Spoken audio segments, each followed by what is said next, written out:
Ke Sugri Parwargi Mang Dedi kiwari baris narata sebagian anu ka-11 dina lajengan ada carita Hayang Beunghar karangan Kiliksa.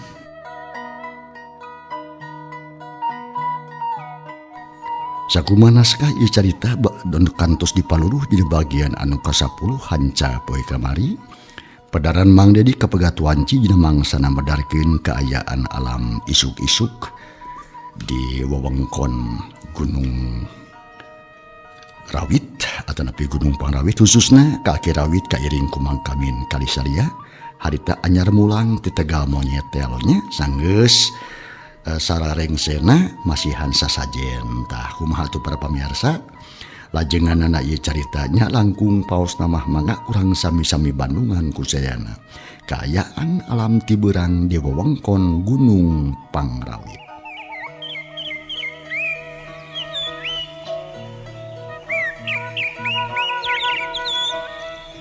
Channel Berkah Segara, channel asli dongeng Mang Dedi.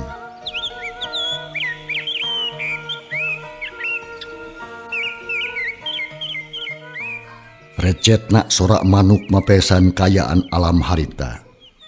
Breh di jalan satapak ayu mudun nalempang tiluan. Horeng si mana horeng aki Rawit ditema kujang salia dituturkeun ku Mang Kamin. Horeng si mana horeng maranehna teh kakaramulan atawa balik tas nganterkeun sasajen nyatana ka tegal monyet. Urang jojo ringkesna mangsa lalampahan ieu tilu jalma. Teka catur lila di jalan kocapkeun geus tepi ka imahna aki Rawit alias aki Kuncen. Terus tiluan ngariung ditepas bernyang-nyang hareupan cai enteh anu geus disadiakeun ku si Neni Kuncen. Jang salia mending ngalekik nginum bakat ku hanaang. Sedengkeun ari Mang Kamin kalahkah ngahuleng jeung ngalamun teu hayangeun barang dahar, malah teu minum-minum acan. Kumaha pamiparantos kieu Aki? Abdi mah teu acan ngartos. Cek jang salia bari jeung neuteup ka Ki Kuncen. Manehna geus hayang geura-geura nyaho kana tuluйna. Ngadenge pananya kitu pok Aki Rawit harita. Bagja ujang mah paniatan telaksana. Sabab geus bukti sasajen anu dibaktikeun ku ujang salia kacarima ku Ki Mandahong. Sarta bea ku rahayatna tah eta teh hiji ciri yen niat ujang bakal laksana. Saterusna ujang teh wayahna we di imah teh kudu boga kamar anu maranti. Pikeun naon pikeun ngayakeun susuguh ka siluman monyet nu ngageugeuh di Gunung Parawit. Unggah malam Salasa jeung malam Jumaah we. Ujang kudu nyiapkeun atawa nyadiakeun racik jiga caji tambah kudu wegan kalapa hejo sahulu. Sahulunya Ki, sahulu. Cangke ujang teh bakal manggih pacabakan keur tukang lantaran usaha. Nyaha kana dagang, nyaha kana tani, atawa naon Jangke ge aya karasana geura. Jeung wah hese migawena muga-muga we. Niat ujang laksana tina kanan sing jadi jalma nu berat beunghar. Lamun aya nu teu kaharti isuk atawa pageto datang deui ka dieu. Ku Aki jang teu dibari pituduh tah sakitu. Cek Aki Rawit ngomongna bari jeung pepeta. Paroman biar marah mai panon melong ka jang salia. Atuh hatur nuhun atuh Ki. Abdi teh sejatumut kana nurupi anu disaurkeun ku Aki. Abdi bade ngajalankeun naon-naon anu bieu disebatan nanging Mang Kamin kumaha? Abdi teh janten penasaran Aki. Nuhun kiduh nyaha kumaha ai abdi. Naon anu kedah dijalankeun Ki? Kieu teh Jang Kamin. Gigana ujang mah teu aya bagian atawa memang can tepi kana milikna meureunnan. Sabab Aki teh teu bisa maksakeun dina masalah eta mah geus kitu kabuktianana. Lamun sasajen geus teu katarima ku Ki Mandahong hese maksakeunana. Hartina maksud Jang Kamin teh teu katarima moal laksana dah kitu wayahna we sing sabar Jang. Aya keneh lah jalan sejen jeung aya deui waktu sejen. Urang mah teu kudu naon dan nyata oge henteu laksana tah kitu Jang. Aki Rawit milu sedih sabab karunyaeun kamangkamin anu maksudna teu laksana. Kuntan kitu kumaha tu perkawis hutang abdi ieu. Abdi mau bisa mayar hutang sabab beungharna geda teu cios. Kenal jang, hutang sakitu malah teu kudu dipikiran. Sabab tadi geus aya janggina. Lamun ujang beunghar cek engge kudu mayar, ai teu beunghar mah kenal lah. Ya geus puguh usahana ge teh hasil lunas. Nya nyohon aduki. Abdi teh hampang himping ari kitu mah tapi kumaha ari nasib abdi itu yeuh. Lantaran can aya cekeleunana tetep balangsa we wayahna jang. Sing sabar heula. Sabab can tepi kana wanci can nincak kana mangsa sugane kaharepna aya milik. Jalanna mah di mana jalobat euy belah ayeuna mah jang mah geura marurang, geura usaha sing balener tapi pun kan aki mah lain ngusir, lain teu betah kaanjangan ku ujang duaan tapi ujang teh kudu buru-buru arusaha pikeun pibeukeun hirup. Tak kitu Ceuk Aki Rawit dari pisan nitah balik ka mangkamin jeung Salia lantaran sagarupana memang geus rengse. Mangga nuhun aki. Abdi teh bade wangsul bagi usaha parantos kantenan kitu hasilna nyaeta gagal teh cenah tujuan abdi permios atuh ge. Nah, didoakeun pisan ku aki jag. Sapadana mangkamin munjungan Salia oge dicicingeun manehna munjungan ka si Aki jeung si Nini Rawit. Bari jeung nganuhunkeun kana jasa-jasana. Sanggeus sagalana tarap tibral marulang ninggalkeun imah Aki Rawit. Bari masing-masing hatena ngumbar sawangan. Mangkamin mikiran kasedih jeung kabingungna. Ari jang Salia mah nyawang kaayaan di lemurna. Ngawawa aslamun manehna engke geus beunghar.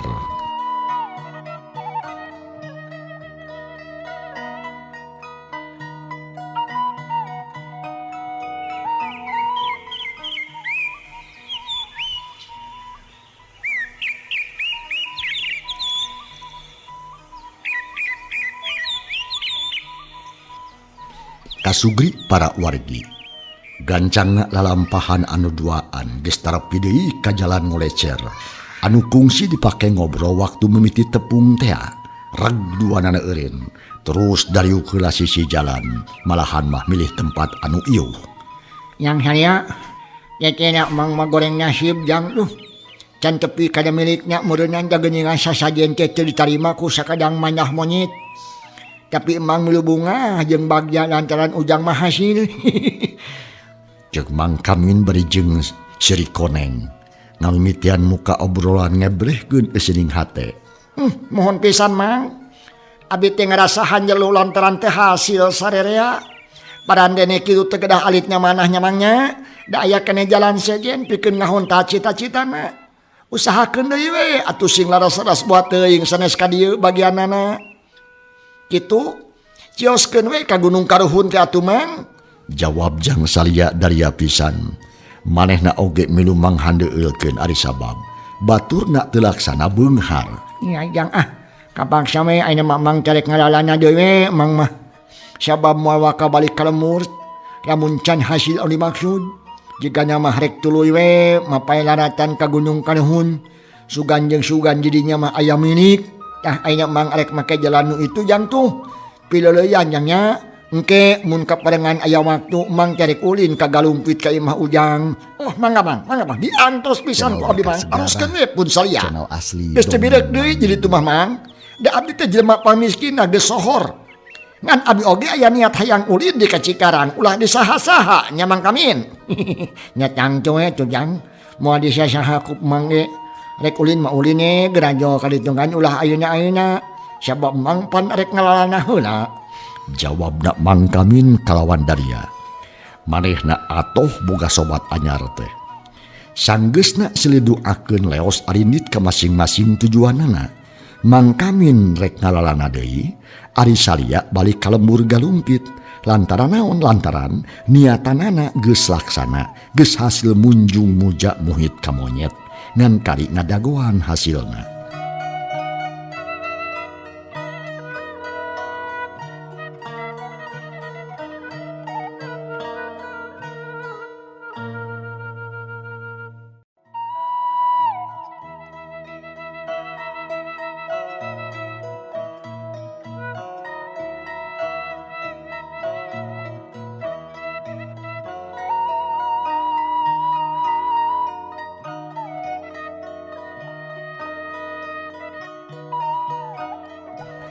banglu salampahanana atuh jang salia nurek mulang kagalumpit cag urang tunda heula jang salia ayeuna urang Bandungan nalampahan Mang Kamin anu deuk neangan Gunung Karuhun teh.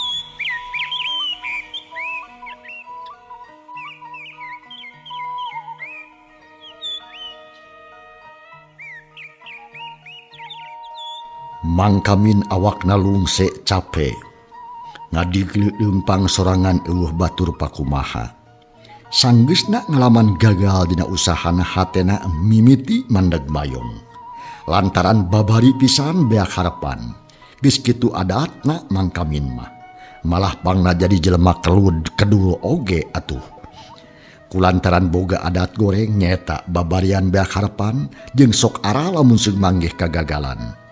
Tapi ari ayeuna mah rada saleuheung teu langsung aral bari jeung pegat harapan najan heueuh hatena teu pati gilig oge masih keneh aya harapan saeutik. Konyo kumaha aing ge sakitu giat jeung daria cepikeun kagagal pamaksudan. Nyaha naon kakuranganna pedah modalna meunang nginyeum kitu atawa pedah kabawa ku batur.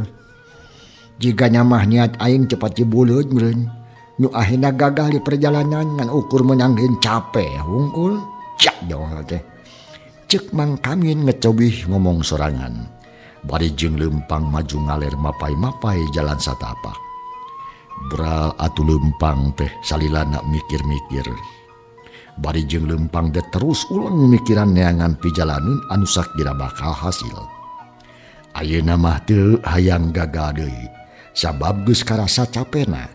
Tapi keur saharitaeun mah can aya nu kapikir kapaksa arek ngajalankeun paniatan bawati mah deuk muru atawa ngajugjug nyatana ka Gunung Karuhun teh.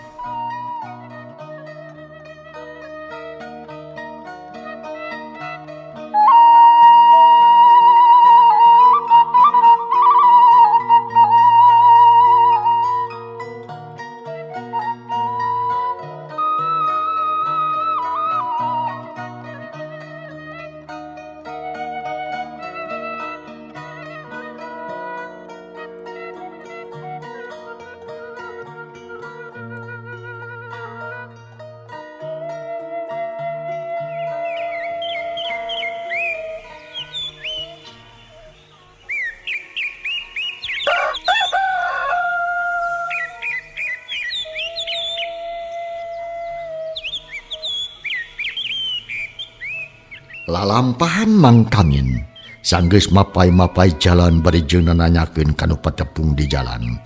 Mang Kamin akhirna mah tepi ka hiji tempat nu katelahna Cilampuyang. Cilampuyang teh hiji lembur singkur anu ayana di lamping gunung. Karuhun Mang Kamin kacida bungaheunana. Lantaran eta lembur teh saluyu jeung katerangan ti Kang Odo. Atuh teu loba catur. Mang Kamin teh langsung nanyakeun imahna ak dipancu. Kabeneran barudakna oge nyarahun. Harta keneh dijugdug we ka imahna nu aya di sisi Jawa. Jiganya hasil ayeuna mah aing yo. Lantaran anu ditujuk ku aing teh geus kapanggih. Muga-muga we siluman nu aya di Gunung Karuhun mah bageur. Moal pipilih jeung tampikan jeung deui ayeuna mah teu loba batur lah. Genah bauna teh aing. Ayo lumbang sosoranganan mah nganyeta di jalan asa ti isun cek Mang Kamin berjeng ngagede glumpang muru ka imah aki pancu teu kungcila oge geus tepi lantaran teu jauh ti jalan gede malah imahna nenggang atuh baranggok oge terus Mang Kamin harita punten cek Mang Kamin panon melong kana panto ngadagoan anu mukakeun ti jero mangga jalik yang jawab ti jero imah brai panto aya di muka sarta pun cengis anu biji bari jeung ngajingjing duduk kuy samak hiji tangtungan aki-aki anu cangker kene Buuk jeung kumisna harideng keneh ti kacampuran huis. Surut pak sorot panon sekut ngandung komara. Jeung deui jag-jag belejag. Teu jiga aki-aki. Ngan bedana teh huntu geus sada ompong jeung kulitna geus sada peot. Mun can banyak tumaros dupi bumina aki pancu teh anu mana? Ieu bisa Jang. Malahan maaki nu jangan kujang teh sok we ya ka jero euy. Udah asa jaka perengan eueuh sasaha. Jeung eueuh semah Jang. Oh, Aki pancuh ngagupayan. Atuh meni atoheun Mang Kamin teh bari jeung rada colohok oge. Kalacat unggah ka tepas gekduk sarta codok munjungan ka pribumi. abdi pun kami tidak murci karang. Sejarah jumeheus ka saira aki. Kajari mah pisan Jang. Yuh, nyeri umay. Nyuhun ari ngahajare ka kieu mah. Jeung saha ka dieu cuy? Abdi we sorangan ki. Da tegaduh harencangan punten abdi tisun ngaganggu. Bade muntang tulung ka salira aki da saur wartos mah aki mah tiasa nulungan ka jalmi anu sesa. Tiasa ngajait ka jalmi anu katelang sara. Teh lah, udah rusuh teuing Jang. Saha ngaran teh? Amin. Kamin. Aki masuk gempur ai di bereng teh. Tah ayeuna aki rek nanya heula. Nyaha minta tulung teh minta tulung anu kumaha? Sabab aki mah jelema teu boga eueuh ka becus. Jang tueh. Kana tulung teh cepat bebas. Paling-paling ge ukur ku tenaga jeung hareuti Jang. Mohon. Pangartos sareng tenaga anu diperyogikeun ku abdi teh ki. Margi abdi mah moal nyuhungkeun barang atanapi aretosun. Da memang sanes tempatna ari ka aki marupina. Dukmi anu dimaksud ku abdi teh. Mundur tulung kanggo nganter abdi ka hiji tempat. Anu tiasa ngarobah nasib abdi teh sangem kasarna masun jelema balangsak sagala teu boga ki. Parandene kitu tetep aya beunghar mah hayang kalawan hayang untung tina entengnya aya nu ngawartosan yen salira aki tiasa nulungan jalmi nu juga abdi tak kitu aki. Jang Kamin ngaran teh. Sumuhun. Oke itunya nyaon, ayo percaya mah kaki. Sebab memang kaki teh sok loba nu datang ujang. Ari maksudna heueuh harayang senang jeung hayang beunghar. Ku aki teh teu disanggupan aki ge bacan sakieu kaayaanna nangan aki sanggup ngajajabkeun ngadeuheuskeun ka Kanjeng Raja nu ngageugeuh di Gunung Karuhun. Tak itu paling oge ujang. Jadi ka ujang oge ngan sanggup teh kitu we. Dari ngajait jalmi miskin ngabela jelema balangsak mah teu bisa aki teh. Nah, kitu maksud abdi teh ki. Nyuhungkeun diancur atanapi dideheuskeun ka raja nu ngageugeuh di gunung. Kitunya ke. Ari ka yang ujang teh kumaha ieu teh? Hayang beunghar abdi mah ki. Kumaha dongengnya? Kieu dongengna teh. Kalawan teu asa-asa barabat harita Mang Kamin ngadongengkeun kahirupanana. Utamana pisan mah pelebah dihina ku sakadang metoha. Dibejer beaskeun ka si aki pancu. Maksudna mah sangkan kahartieun.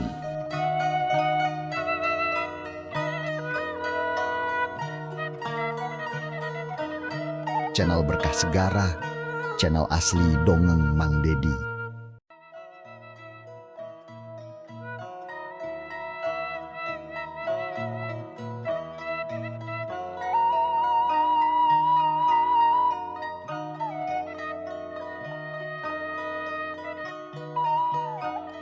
Sanggeus cacap ngabuih ngomong disambung ku nerangkeun paniatanana.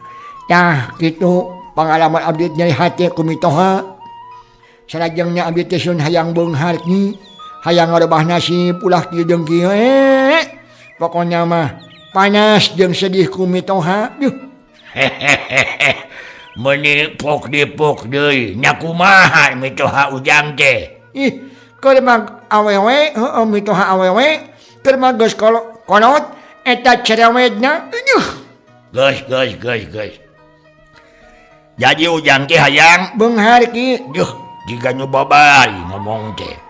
Padahal teu gampang hayang beunghar teh ujang. Lantaran kudu bajoang anu nya boh usaha anu wajar boh ku jalan muja ka siluman selamin kabeh ge merukeun pengorbanan. Siamun. Ya, kulantaran kitu ulah dianggap enteng jang. Kudu dipikir dibulak-balik dipapai jeung dibeuweung.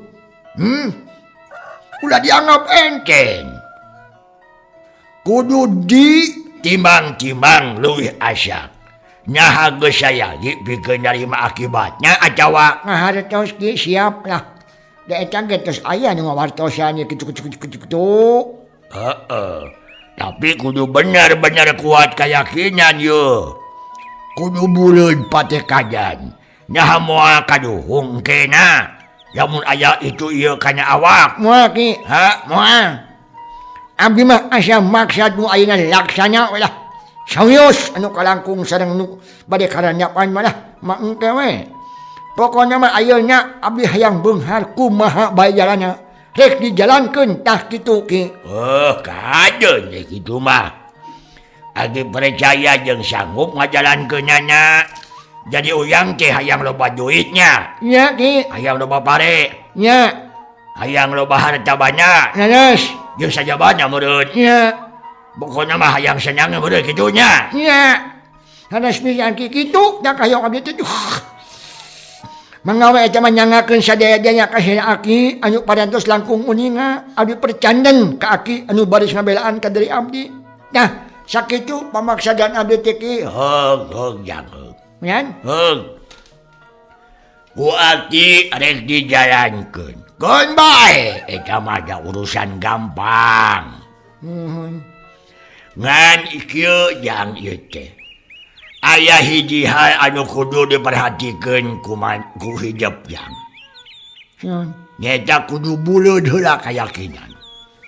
Omah, ulah satengah hate, naon sababna bisi cilaka.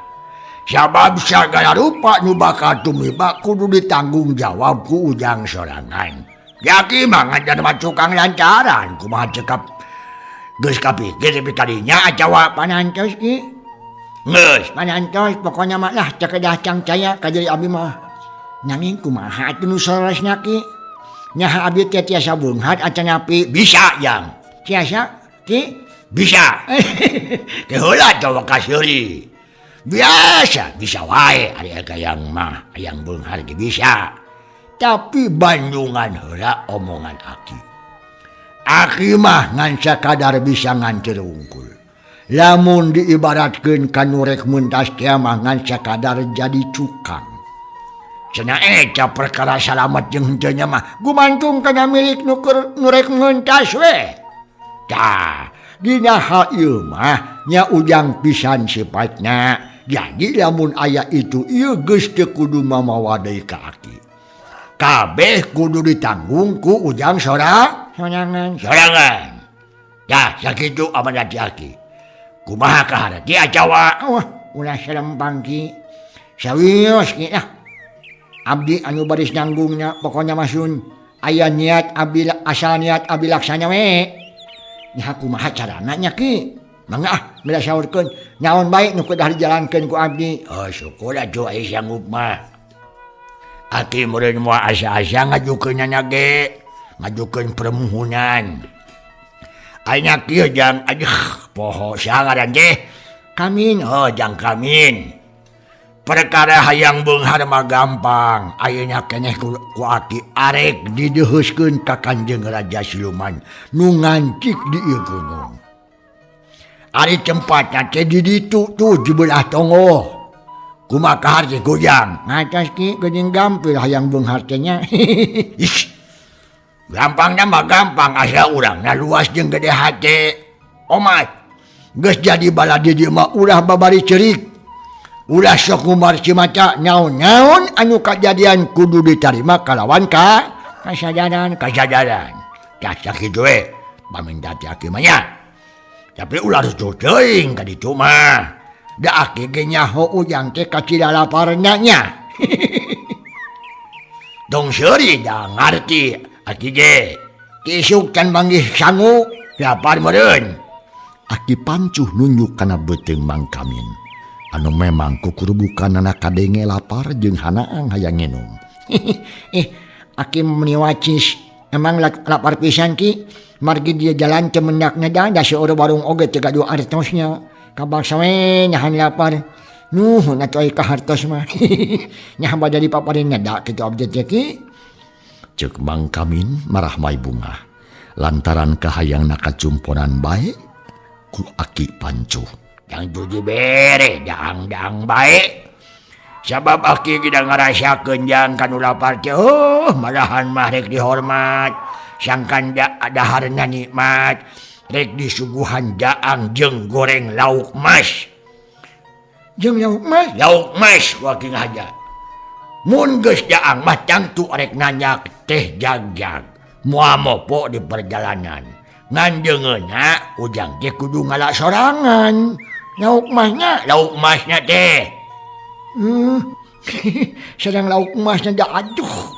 Bagja nuhun pisan atuh aki ngalanna ku sorangan. Ku sorangan. Nya beda ku sorangan tapi bisa teh henteu ngalanna. Sabab aki mah hoream euy. Jeung cepat bisa diongkoh. Lamun daek ngalanna kop tah cenah henteu. Wayahnya we daangna di jeung semel goang. Aing aki mah gampu atuh ngalang lauk-lauk wae mah. Abi mah geus maranti kana ngalang lauk mah bujeng-bujeng nindi kula. Sanaos di laut ge bisa. Gimana kulahnya ki? Yuk, geuseukeun aki. Yuk, urang ka kulaina. Mangga ki, diringgan di mana? Ya, syukur. Ayo ka yuk. Bring dua nana lalumpang ka bibir imah. Ngajugjug hiji kulah anu pernah na tukangan dapur. Kahalangan ku kebon sayuran. Belah dituna pasawahan menikeun kalaga ngan tanahna lempar bahengetan. Tekung silila Mang Kamin jeung Aki Pancuh geus tarepi ka sisi kulah. Rag eureun barang breh tetela. Aki Pancuh teh ngabohong. Di kulahna teh aya lauk emas menikeun kagelede. Lobana teh aya 5 meninung turun. Ti mimiti sagede tampah tu nepikeun ka sagede pingping. Kabeh nanggak jiga nu ngabagiakeun kadatangan Mang Kamin. Yo, jempok ujang. Aki mah boga lauk baradag ieu eta teh. Sisa kamari da kungsi di aya 2 kurang jauh. Eta lauk kabehna teh aya 5 kop alap ku ujang hiji tah gedeungeun kejo. Nuhun atuh kitu. Meni aya geung kitu teh lauk mata kabita ieu mah yeuh. Da aya geung nalampal sing gudebeg nanging abdi mah asa heran ti. Naon anu macak heran teh ujang. Bedah kulahna leutik atawa sanes kulahna leutik ni. Nanging laukna anu agung teh nung turun jiga adi lanceuk nung turun tinu sagede tampah tong dibikeun ka sagede pingping. Kawas nu keuning ngatur. Ya, nah cuy ngacudak oge teh nyaho lebah dina nama.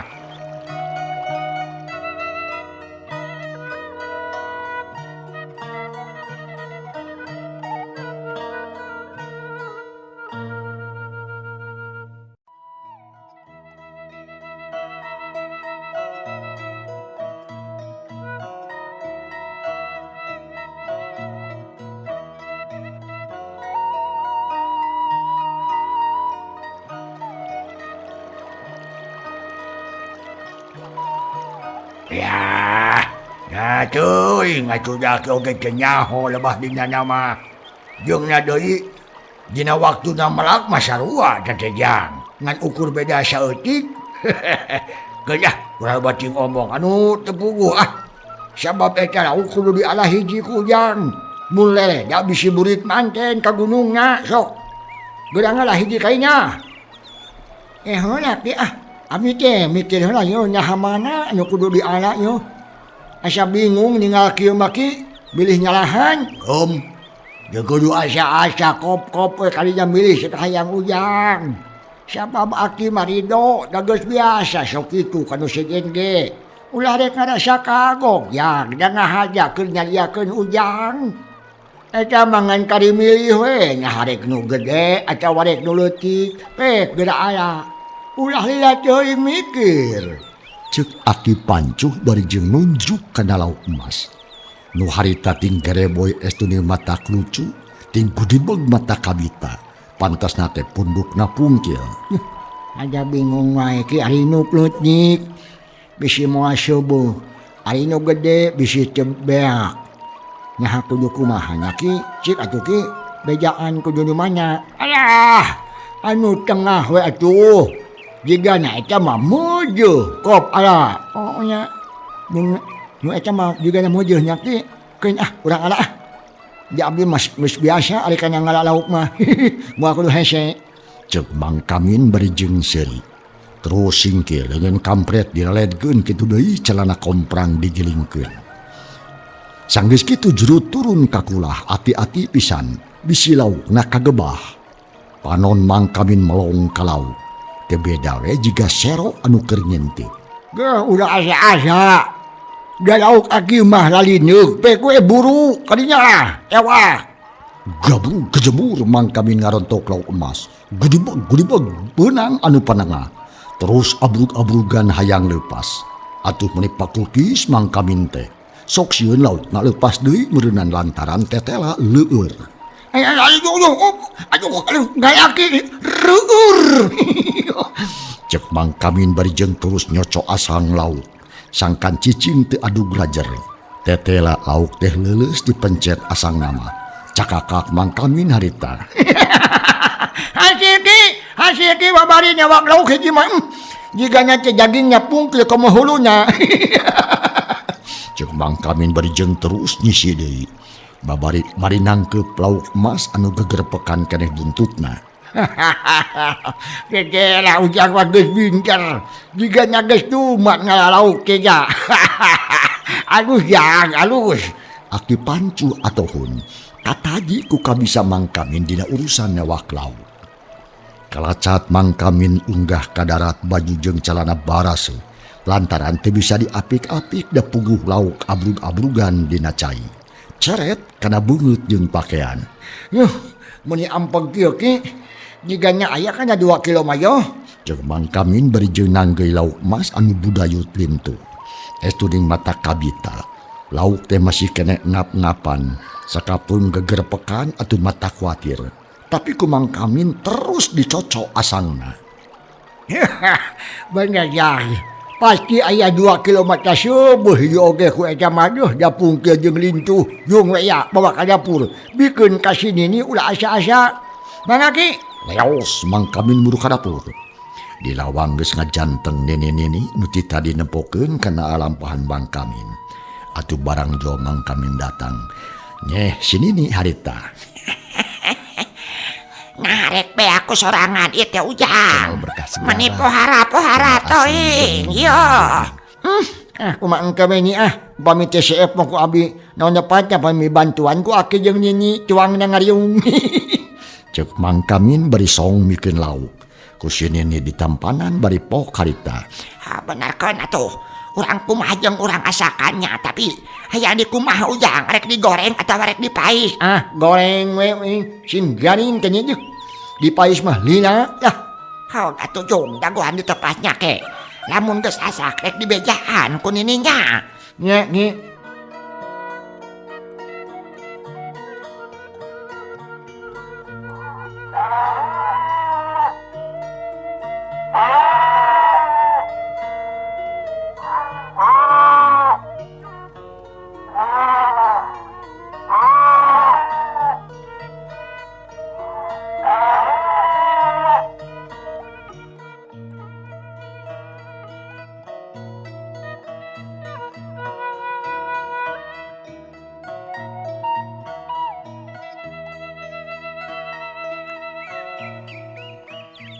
Sinini terus mawa eta lauk. Mimitina dikerik sisitna terus dikeluarkeun pejit-pejitna. Diolah sakumaha kahayang Mang Kamin. Ari Aki Pancuh dina mangsana Mang Kamin ngaleos ka dapur teh. Manehna mah buru-buru katepas deui gek diuk berjeng lapus udun. Jigana teh bangun anu nikmat nakaranan. Teh serikna peureum beunta. Barang keur kitu torojo Mang Kamin nyampurkeun gek diuk dina urutna tadi. Didinya geus nyampak sai enteh jeung Cau Amon sabelah sikat. kubaha ya kecibikeun ka sini lauk teh acawa panantos ki manihan mah cenah di kumah tadi teh ku abdi di piwarang digoreng da kitu karesep abdi mah jigana teh pungkil ki bener ditukeun bae atuh urang dagoan di dieu da moal lila ngagoreng lauk hiji wae mah jeung deui sangunya mah geus asak sabab tadi teh aki tas jaang jeung sini nipek giuknya aki deuk ngomong yo ka Ujang mangga ki nu abdi bade di Bandungan nya kumaha kitu ki ieu Jang aki teh deuk amanat ka Ujang sarta kudu diingetkeun ku Ujang sabab engke keur kapentingan Ujang keneh lamun engke geus pacepung jeung Kanjeng Raja Omat ulah rek mumpang kana kapalaina sabab naon sabab lamun Ujang baha atawa nolak kana kapalanya Ujang sorangan nu bakal cilaka lamun Ujang teu sanggup nyumponan pamundutnya bakal ngalaman rugi beunghar moal awak ruksak tah supaya ulah gitu Omat kudu satya jeung satuhu sarta tumut kana sagarupaning kapalanya tah kitu amanat aki anu kacida pentingna ya, nyumatak diperlukeun patekadan nu kuat pamikiran anu gilig ngarah teu ngerakeun ka aki nyaon bae anu disaurkeun ku Kanjeng Raja ku Ujang kudu disanggupan dah gitu kumaha tah di jalan mangkani aduh wancinya eta sadayana bade jalankeun ku abdi ati mah ulah sarampang ieu carita margi sagaropina tos diemutan ku isim abdi naon bae anu bakal tumiba bakal dijalankeun sadayana kelayan sabar tah kitu ki atur nuhun kumarupi perhatosan eta pisan nu diharapkeun ku abdi teh assalamualaikum pangawe geura deheuskeun ka Kanjeng Raja da abdi teh geus teu sabar hayang geura tepung sareng Kanjeng Raja. Tapi kehola sing sabar, sabab acan daang pan. Mun acan daang bisi matak ribu di jalan, mangkaning aduh wancinya pih mangsanya kapan para pamirsa. Cag ieu carita urang tunda heula. Insyaallah enjing dina mangsa tur acara nu sarua Mang Dedi baris naratas bagian anu ka-12. Hatur nuhun kumarupi perhatosan ujung kantun kasadayana. Wassalamualaikum warahmatullahi wabarakatuh.